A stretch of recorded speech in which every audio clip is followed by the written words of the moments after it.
السلام عليكم ومرحبا بكم في قناتكم رشة ملح. اليوم راح نشارك معكم وصفة جزائرية تقليدية اللي هي وصفة قريوش السنبلة. راح نبداها لكم بأصغر كيلة بزوج كيسان فارينة، راح ديري 14 حبة تاع قريوش. هذا الفيديو مخصص خصيصا للمبتدئات واللي ما ينجحوش في الوصفة تاع قريوش. راح نعطيكم كل أسرار نجاحه من العجينة حتى طريقة القلي وكيفاه نعسلوه ثاني. كل شيء وكل التساؤلات راح تلقاوها في هذا الفيديو، كيف يجيكم قريوش تاعكم منفخ وكيفاه يجيكم يتقرمش وثاني كيف يجيكم مورق ومعسل للقلب. الا حبيتوا تنجحوا في الوصفه ما عليكم غير تبعوا معايا الفيديو الاخير بكل التفاصيل، وانا متاكده بلي رايحين تعتمدوها ورايحين تنجحوا فيها. حبيباتي، إلا عجبكم الفيديو عجبتكم الوصفه وعجبتكم الطريقه تاع الشرح ما عليكم غير دعموني بهذاك الجام. وإلا كنتوا أول مرة تشوفوا قناتي اشتركوا في القناة وفعلوا زر الجرس باش هكذا يوصلكم كل جديد. قبل ما نبداو ما نساوش الصلاة والسلام على سيدنا وحبيبنا المصطفى محمد صلى الله عليه وسلم. مباشرة حبوباتي الغاليات راح نروحوا للمقادير وطريقة التحضير. بسم الله نبداو مع بعض في الوصفة. اول حاجه عندنا زوج كيسان تاع الفارينه، والسر الاول اللي راح نعطيه لكم انه الفارينه لازمنا نغربلوها، يعني كل ما غربلنا الفارينه كل ما تحصلنا على نتيجه روعه.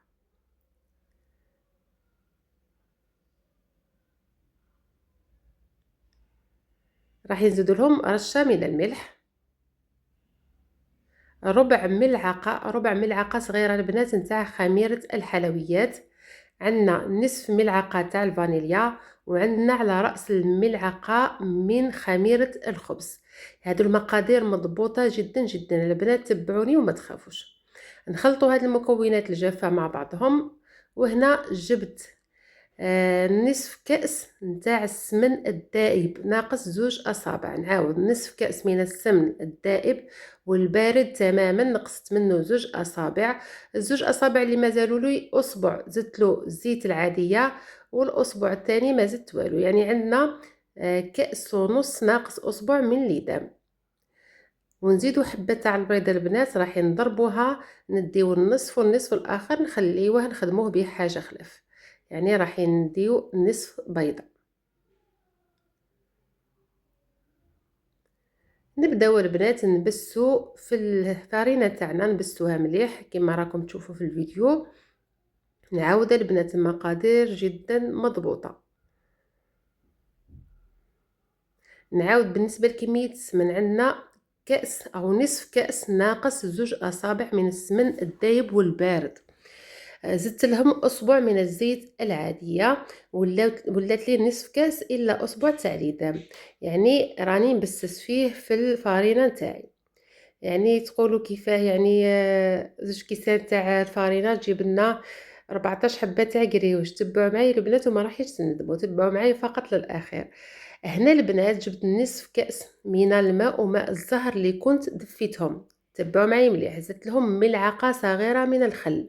نعاود نصف كأس من الماء وماء الزهر اللي كنت دفيتهم، زدت لهم ملعقة صغيرة من الخل، وراني نجمع في العجينه تاعي حتى نتحصلوا على عجينه ما تكون طريه بزاف ما تكون متماسكه، يعني نديروها شويه طريه. هذا مكان كما راكم تشوفوا فيه الفيديو. العجينه تاع القريوش ما نعجنوهاش. هاي لكم كميه تاع الماء اللي تبقات لي تقريبا واحد الملعقه كبيره.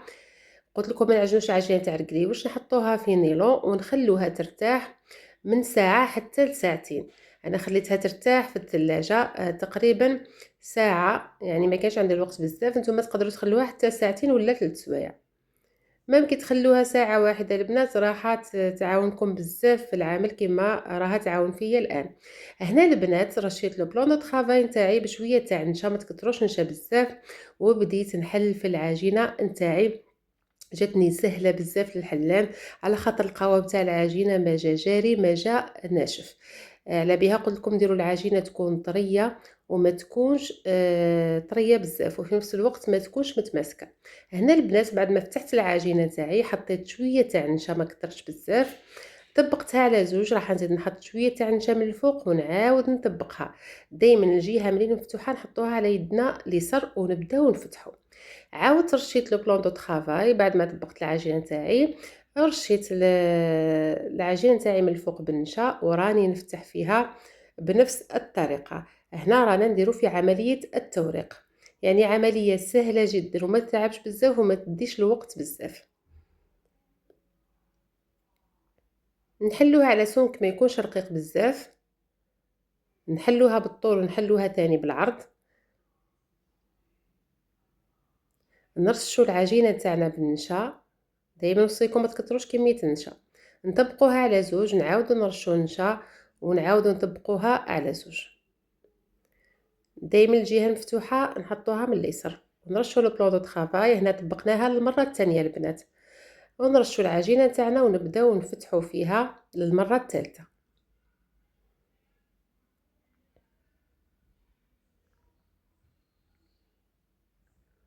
هنا كما شفتوني البنات ما خليتش العجينه ترتاح، يعني مباشره راني نطبق ونفتح فيها. هنا تعمدت ما نحذف والو، خليت لكم كل شيء، سرعت فقط شويه الفيديو باش هكذا تفهموا الطريقه وتنجحوا بربي ان شاء الله في الكريوش تاعكم. ما تنساونيش من هذاك الجمال بناتي، اللي مازال ما دارش الجام تعبز لي عليه. هنا البنات بعد ما فتحتها رايحه نرشها بالنشا ونحاول نطبقها بنفس الطريقه، نطبقها على زوج، نرش شويه تاع النشا ونعاود نطبقها. هنا التطبيقه الثالثه البنات هي اخر مرحله نطبقوا فيها العجينه، يعني طبقناها على 3 مرات. في التطبيقه الثالثه خلاص نحبسوا نخليو العجينه تاعنا في ساشي، نخلوها ترتاح واحد 10 دقائق حتى 20 دقيقه. وبعد ما ترتاح لنا راح نفتحوا العجينه باش نخدموا بها. هنا كملنا عمليه التوريق. اذا نسيتوا البنات المراحل تاع عمليه التوريق تفكروا فقط باللي تطبقوها 3 مرات فقط. طبقوها 3 مرات، المره الاخيره راح نفتحوها ونخدموا بها. نرشوا البلون دو طرافاي تاعنا بالنشا ونرشوا العجينه بالنشا ونبداو نفتحوا فيها بالطول وبالعرض. البنات هنا في المرحله هذه رايحين نفتحوها مليح مليح حتى يولي البلون دو طرافاي تاعنا يبان. وكل ما كانت العجينه تاعنا نتاع قريوش رقيقه كل ما جانا قريوش خفيف ويتقرمش. يعني كل ما رقيتوا العجينه تاعكم ما تخافوش راح تجيكم الحبه منفخه وتجيكم مورقه وتجيكم من اروع ما يكون. كاين بنات بزاف تجيهم العجينه تاع قريوش مخمره ما يفهموش السبب. السبب تاع العجينه تاع قريوش ولا تاع الحبه تاع قريوش علاش تجيكم مخمره ما تجيكمش خفيفه، على خاطر ما تفتحوش العجينه مليح، تخلوها خشينه، وهكذا الحبه تاع قريوش راح تجيكم مخمره وتجيكم ثقيله. شوفوني البنات هنا راني مازلت، يعني هنا البلون دو طرافاي راه يبان وانا مازلت نفتح في العجينه تاعي. فتحوها على قدر المستطاع ورايحه تجينا العجينه سهله للفتح بلا ما نستعملوا آلة التوريق. هنا البنات جبت هذا الكارطون اللي كان فيه الطول 16 والعرض 12. نعاود الطول 16 والعرض نتاعو 12، راح تجيكم الحبه كبيره تعمر العين، يعني تجي روعه. هذا هو الشكل اللي نحبو انا في قريوش. ديروا الطول 16 والعرض 12. هنا البنات ندير المربعات نتاعي كامل في العجينه نتاعي. بعد ما نكملهم راح نحيو هذوك الزوائد. بعد ما نحيو الزوائد نجيبوا الجراره نتاعنا ونبداو نديروا في الخطوط هكذا بالعرض. البنات ديروا الخطوط بالعرض مش بالطول باش تجيكم الحبه شابه. تقريبا الخطوط هنا جاوني 19 حتى 20 هكذاك خط، وانتوما كما حبيتوا تحبوا تعرضوا الخطوط نتاعكم عرضوهم. انا نحبهم نديرهم هكذا رقاق. نكمل بنفس الطريقه البنات، ندير الخطوط. من الاحسن نتوما في المنزل، انا هنا جربت لكم زوج باش يبان لكم العمل باش ما نطولش عليكم التصوير. وانتوما البنات كي تعودوا في الدار ديروا الخطوط الحبات نتاعكم كامل بعد ما تكملوا، ومن بعد رجعوا شكلوا الكريوش تاعكم باش هكذا تجيكم العمليه سهله ومتقونه في نفس الوقت تكملوا ليه العمل. نهز الحبه تاعي الاولى. تبعوا معايا مليح الطريقه كيف راح نشكلوا القريوش، يعني طريقه سهله جدا جدا بلا تعب وبلا مجهود طبعا. فقط لازمكم تطولوا البال باش هكذا تقدروا تخدموا القريوش تاعكم على قارو. هنا البنات هذوك الخطوط الا شفتوهم لاصقين في بعضهم نحاولوا نحيوهم من بعضها، هذا شيء طبيعي انهم يلصقوا. نطبقوا العجينه تاعنا على زوج، نحاولوا نستفوها مليح، نزيدو نطبقوها على زوج كما راكم تشوفوا. نحاولوا نضغطوا على الجوانب باش هكذا ما يتفتحولناش. نقرب لكم الكاميرا شويه. نروحوا للوسط نتاع الخطوط هذوك ونحاولوا نجيبوا هذاك الطرف وندخلوا ونخرجوا من الفوق، ونضغط مليح مليح على الجوانب ونحي هذوك الزوائد بالجرار.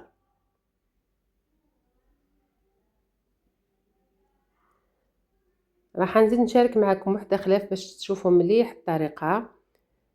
نهز الحبه نتاعي نفتح مليح هذوك الخطوط الا لقيناهم لاصقين،